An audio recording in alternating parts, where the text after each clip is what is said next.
নমস্কার বন্ধুরা, শুক্লার পাতমিশাইতে সবাইকে স্বাগত জানিয়ে আজ আবার একটি ব্লগ আপনাদের কাছে শেয়ার করছি। ভোর 4:30 বাজে তখন আমরা বেরিয়ে পড়েছি বাবা বিশ্বনাথ মন্দিরের উদ্দেশ্যে।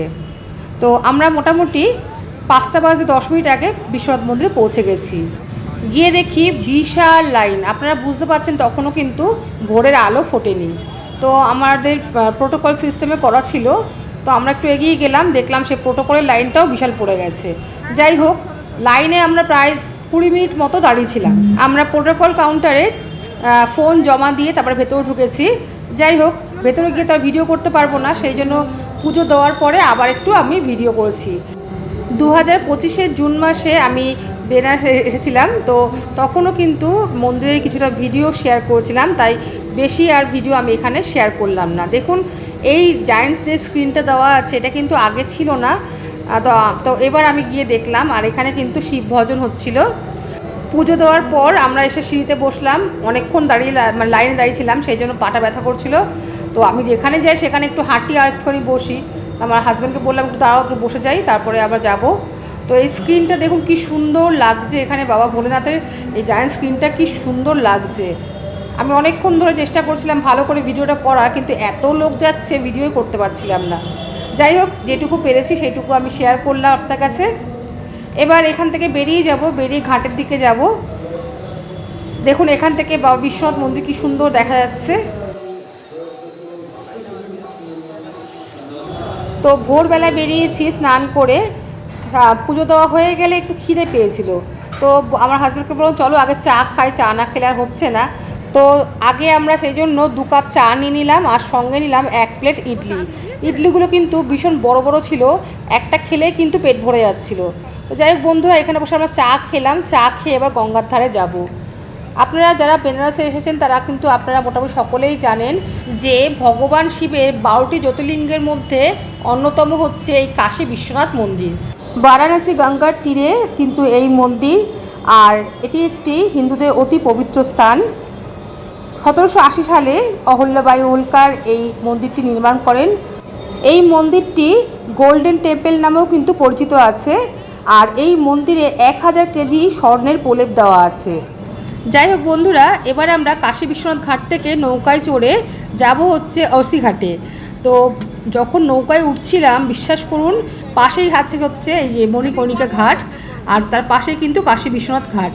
তো এই ঘাটের থেকে যখন আমরা নৌকায় উঠছিলাম, এত দুর্গন্ধ, আর জলটা কিন্তু এতটাই পলিউটেড মানে বলার মতো না, মানে গন্ধে আমার বমি উঠে আসছিলো, এতটাই বাজে গন্ধ।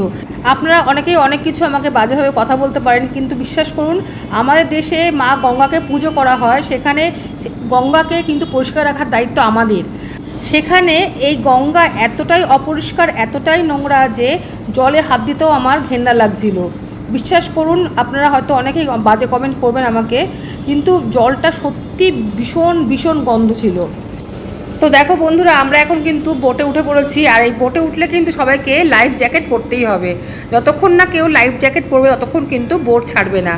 আর এই বোটে চড়তে আমাদের মাথা পিছু 100 টাকা করে নিয়েছিল। দেখো এই বোট চড়ে কিন্তু সব ঘাটগুলো দেখা যাবে। লাস্ট টাইম যখন আমরা এসেছিলাম তখন কিন্তু সন্ধেবেলায় আমরা এই বোটে চড়ে, এই ছোট বোট না, বড় বোটে চড়ে কিন্তু আমরা এই ঘাটগুলো দর্শন করেছিলাম। তখন অন্ধকারের মধ্যে এত কিছু ভালো করে বুঝিনি। আমরা যখন বোটে উঠলাম প্রায় তখন বাজে 7:45 থেকে 8টার মতো টাইম হয়েছে, কিন্তু রোদটা তাপ ছিল বেশ। বোটে চড়ে ঘুরতে কিন্তু বেশ মজা লাগছিল। এই কাশী বিশ্বনাথ মন্দির কিন্তু বারবার ধ্বংস করা হয়েছে, আবার বারবার করে কিন্তু নির্মাণ করা হয়েছে। বর্তমান যে মন্দিরটি এখন আছে, ইন্দোরের মহারানী অহল্যাবাই হোলকার কিন্তু এই মন্দিরটি নির্মাণ করে দিয়েছিলেন। হিন্দু পুরাণ অনুযায়ী শিব কাশীকে নিজের প্রিয় স্থান মনে করেন। বিশ্বাস করা হয় প্রলয় বা মহাপ্রলয়ের সময়ও কিন্তু কাশী ধ্বংস হবে না, কারণ এই মন্দিরটি বা এই কাশী শহর বা বেনারস শহর কিন্তু শিবের ত্রিশূলের উপরে অবস্থিত। বন্ধুরা শুনতে পাচ্ছেন তো, বাইরে ঘন্টা কাঁসরের আওয়াজ বাজছে। এখন কিন্তু মন্দিরে আরতি হচ্ছে। এখন বাজে রাত 11:32। আমি এখন এডিট করতে বসেছি। তো আমার লজের উল্টো দিকে কিন্তু একটা মন্দির আছে, সেই মন্দিরে এখন আরতি হচ্ছে।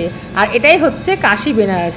সারাদিন কিন্তু এখানে পূজা অর্চনা চলতে থাকে, সকাল ভোর থেকে রাত পর্যন্ত কিন্তু পূজা অর্চনা চলে। আর সত্যি ভীষণ ভীষণ ভালো লাগে, মনে কিন্তু এক আলাদা রকমের শান্তি চলে আসে। মাঝখান থেকে আর একটা কথা বলি বন্ধুরা, বেনারসে যদি আপনারা ডিসেম্বর জানুয়ারি মাসে আসতে পারেন তাহলে কিন্তু দেখবেন এই বেনারসে গঙ্গায় কিন্তু প্রচুর পরিযায়ী পাখি আসে। আর বোটে যখন ঘুরবেন হাতের মধ্যে সেই ছোলা বা বাদাম যা নিয়ে বসবেন, পাখিগুলো কিন্তু উড়ে এসে আপনার হাত থেকে নিয়ে যাবে। দেখছেন ঘাটগুলো কত সুন্দর, এক ঐতিহাসিক ব্যাপার, মানে কত হাজার হাজার পুরনো যে বছরের এই ঘাটগুলো, মানে কল্পনা করা যাবে না। বলা হয় যে 1669 সালে মন্দিরটা আবার যখন ধ্বংস করেছিল, তখন শিবলিঙ্গটিকে বাঁচানোর জন্য মন্দিরে যে প্রধান পুরোহিত ছিলেন তিনি সেই শিবলিঙ্গটিকে নিয়ে জ্ঞানবাপী কূপ বলে একটা কুয়োর মধ্যে ঝাঁপ দিয়েছিলেন। আজও সেই কুয়োর মধ্যে কিন্তু শিবের অলৌকিক শক্তি কিন্তু বিরাজমান বলে বিশ্বাস করা হয়। দেখুন বন্ধুরা, এখনও কিন্তু ঘণ্টা বাজছে, কাসর বাজছে মন্দিরে। প্রচলিত বিশ্বাস অনুযায়ী কাশীতে যে ব্যক্তি মৃত্যুবরণ করেন, শিব নিজে তার কানে এসে তারক মন্ত্র বলেন, আর তার ফলে কিন্তু সেই ব্যক্তির মোক্ষলাভ বা মুক্তি হয়ে যায়। তো বন্ধুরা, কাশী বিশ্বনাথ ঘাট থেকে আমরা বোটে চড়ে ওসিঘাট পর্যন্ত চলে এসেছি। এবার এখান থেকে আবার ব্যাক করে যাব। ব্যাক করে দেখুন আবার 4 নম্বর গেট থেকে কিন্তু আমরা বেরিয়েছি। এখানে দেখুন শিবের বড় ত্রিশূলটা আছে, আর এই ত্রিশূলটা কিন্তু এবার ঘিরে দিয়েছে। লাস্ট টাইম যখন এসেছিলাম তখন কিন্তু এই ত্রিশূলটা ঘেরা ছিল না। তো যাই হোক বন্ধুরা, মন্দির থেকে ফেরার পথে আবার কিন্তু একটু খাওয়া দাওয়া করে নিয়েছি। খাওয়া দাওয়া করে এবার আমরা বাড়ির দিকে রওনা দিয়েছি। তো আজকে ব্লগটা আপনাদের কেমন লাগলো অবশ্যই কিন্তু জানাবেন লাইক কমেন্টের মাধ্যমে। তাহলে আজ এই পর্যন্তই, আসবো আবার অন্য কোনো ভিডিও নিয়ে বা রেসিপি নিয়ে। সবাই ভালো থাকবেন, সুস্থ থাকবেন। সবাইকে আজকের মতো টাটা।